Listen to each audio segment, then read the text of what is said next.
our agent intel today, someone we've talked a little bit about, he's opening a new office. We have Jordan coming up, and just a little background on this. Jordan Krugman, consummate professional, but one of the things that's really funny that he doesn't do and he doesn't have to do is he's never asking for leads. He's never taken leads. Jordan has built his entire business on the power of referrals, whether it's his networking group or just always out there talking to people. So what he's going to do is kind of show us what he's done and how he uses that to build his business. Without further ado, Mr. Jordan. All right. Let me squeeze my floating head back here. See, I'm a full body for everybody in the US that's watching this. I'm not just a head. So, hey guys, so I really appreciate the opportunity to do this. I'm going to blaze through this pretty quickly here. Ruby told me to be snappy, so I told him I'd keep it at 38 slides only. So this is for you, man. No, I'm just kidding. Anyway, I think when Joe recommended this topic, I thought that it was really a great idea because I actually think that referrals and the use of referrals is one of the most missed opportunities that we have as agents. Everybody's always depending on leads, and we don't dig deep to build our pipeline based on the referrals. So I'd really like to just spend a couple of minutes and going over some of the stuff that I've done. Now, you guys, there's a lot of you guys in this room that are awesome with referrals. So if you can just take one or two things out of this, then the whole thing will be worth it, okay? So we already talked about that, so let's go this way. All right, so why are referrals so important? So I don't know if you guys can read these or not, but these are some statistics that are strictly related to our industry that shows you proof as to why referrals are so important. 92% of consumers trust referrals from people that they know. I mean, that says a lot right there.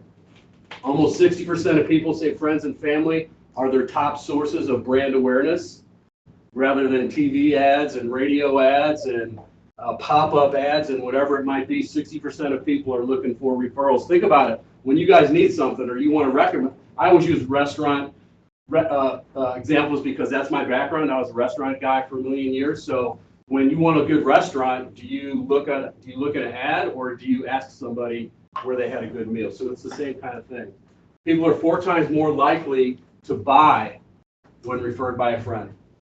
That's huge.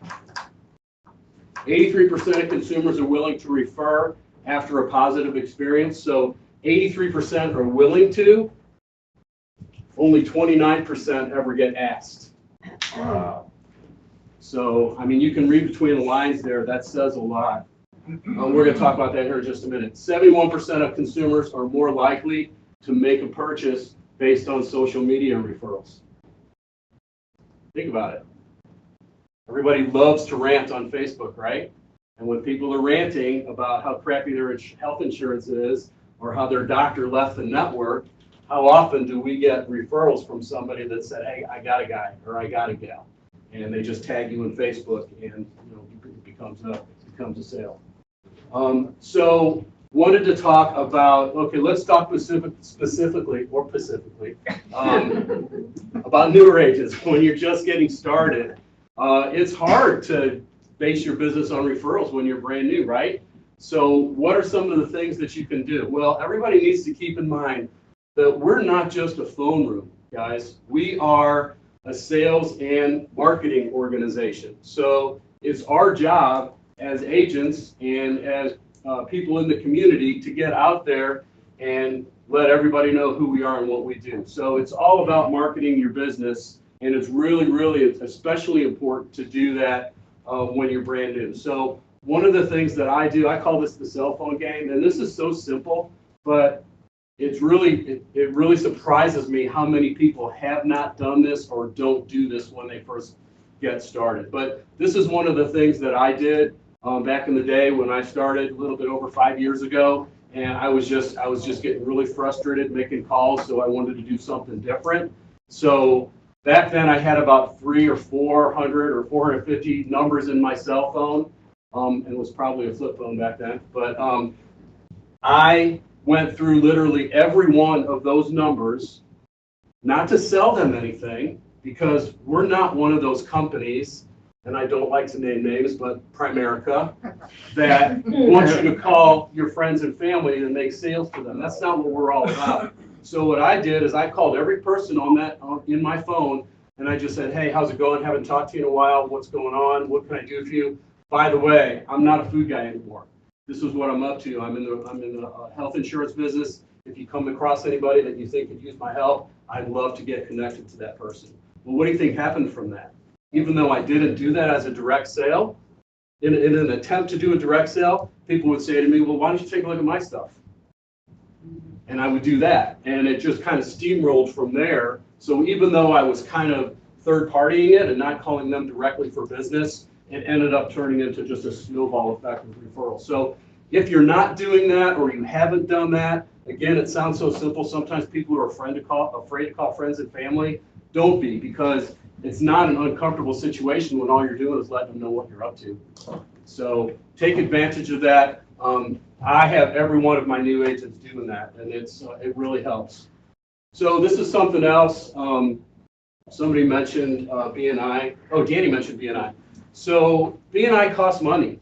So when you're a new agent and you're just getting started, you might not have that money or want to spend that money on joining a networking group or whatever. So a lot of people don't know that meetup.com, it sounds like a dating website, and that's not really what it is, although I'm sure they do have some of that going on. But meetup.com, and it's not just in St. Louis, it's all over the country, but they've got a laundry list of networking events that happen all the time, all over the place, and they're free in most cases.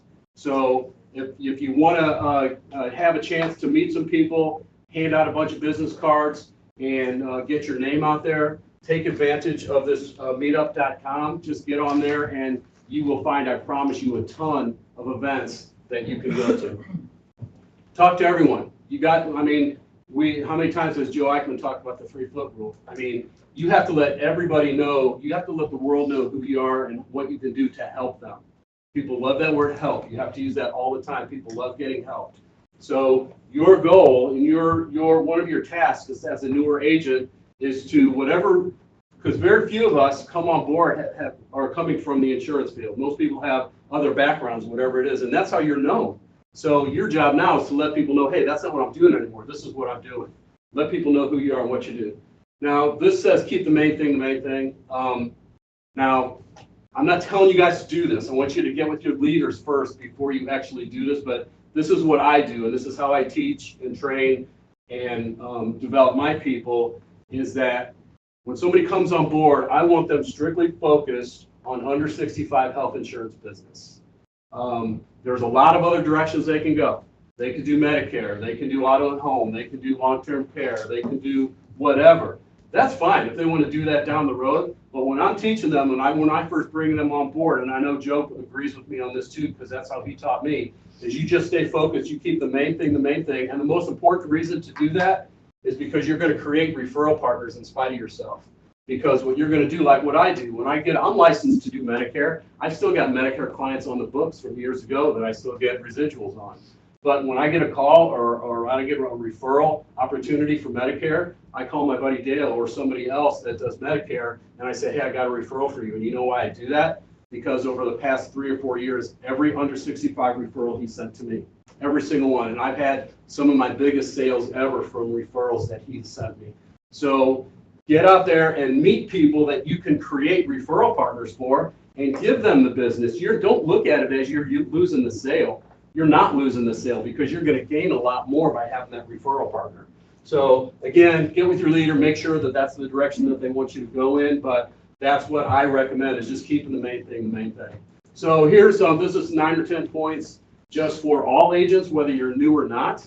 I just put on here ongoing and forever. So go meet a million property and casualty agents, financial planners, realtors. Those are the big 3, guys. That's where the most of your referrals are going to come from. A lot of you guys already probably realize that. Some of you don't. I've got a good chunk of my book of business is comprised of these 3 fields for people who they have referred to me. So this is a gold mine. So get out there and meet however you want to do it. If you go to networking events or whatever, but go out there and meet as many people in these categories as you can. And when you go to them, work out some kind of arrangement with them to say, hey, you give me this, I'll give you that, or whatever. Okay, so really important to build those relationships. We've alluded to Facebook and social media. I've had a ton of sales, not because of I'm putting a sales pitch out there, but because people know what I do, and I've got a lot of friends on Facebook. Because when somebody is ranting and it's about health insurance or something related to that, they tag me in it and they say, hey, I know a guy. So if you're not on Facebook right now, I know probably most of these people who are in the room are. If you're not on Facebook right now, you're missing a golden opportunity. I'm not really great on LinkedIn and some of these other platforms, Instagram and Twitter. But if you are, really take advantage of that, because those are there is definitely hidden gems in your networking, in your social media network. BNI networking groups, I've already touched on that. I am a poster child for BNI. I mean, I'm not here to sell BNI or anything like that. That's just an example. But over the years, I've been in my networking group for about 8 years, and it now comprises about 35 to 40% of my business. I've done $2.3 million just from referrals from BNI. So that's huge.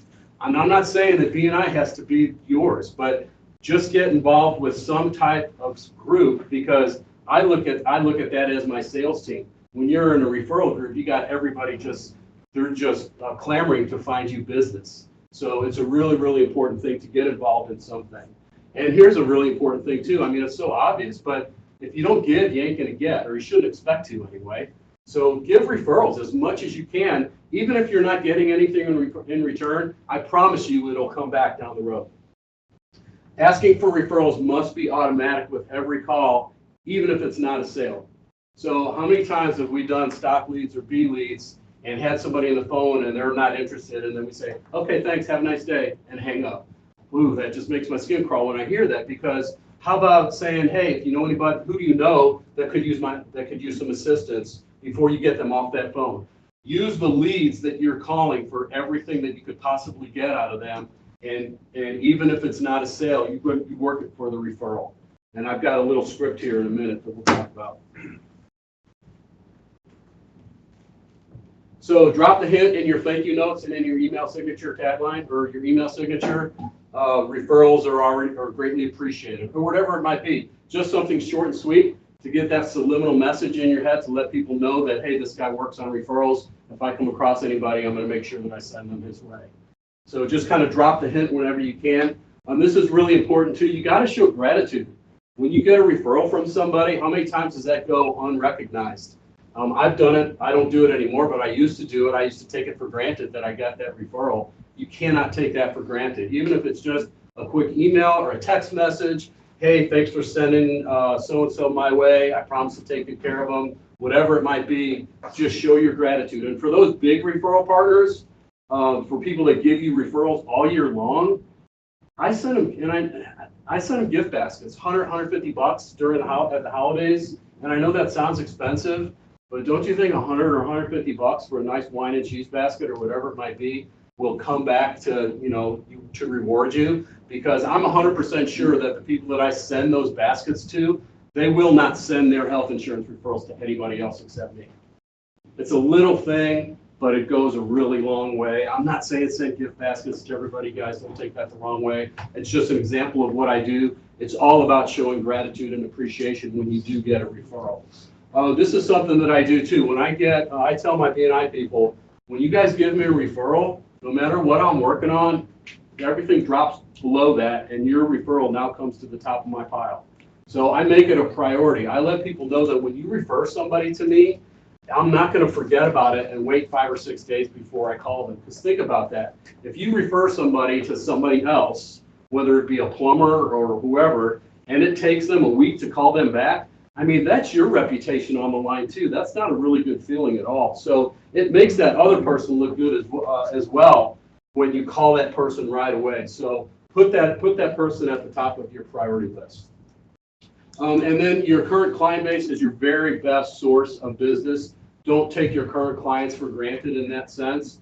when you have them on the phone, and again, we all like to keep our clients close, as Joe likes to say. So when you do have that client on the phone, if you're not ending the conversation or at some point in that conversation saying something about, hey, who do you know? Or if you come across anybody or whatever like that, whatever that might be, then you're missing an opportunity.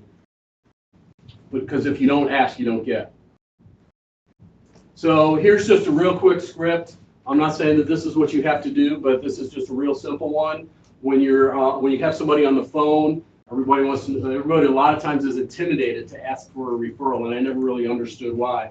If you set the stage up front, it makes it a lot easier at the back end to do that. So just something like referrals are the lifeblood of my business, and I'm never gonna recommend anything for you that I wouldn't recommend to my own sister or my best friend. Let them know that while you're doing your spiel, before you even make your presentation, when you're just introducing yourself and building that rapport, let people know that, because you're setting them up for at the back of the sale. It's been my pleasure to help you, and I know that you're going to think of me when somebody comes your way that could use assistance. Make sure you put me in your phone as Jordan, the health insurance guy, or whatever it might be. That's just, again, these are just examples, not something that you have to do, but just get something that you're comfortable with and seize the opportunity every time. So finally, what's the best way to get a referral?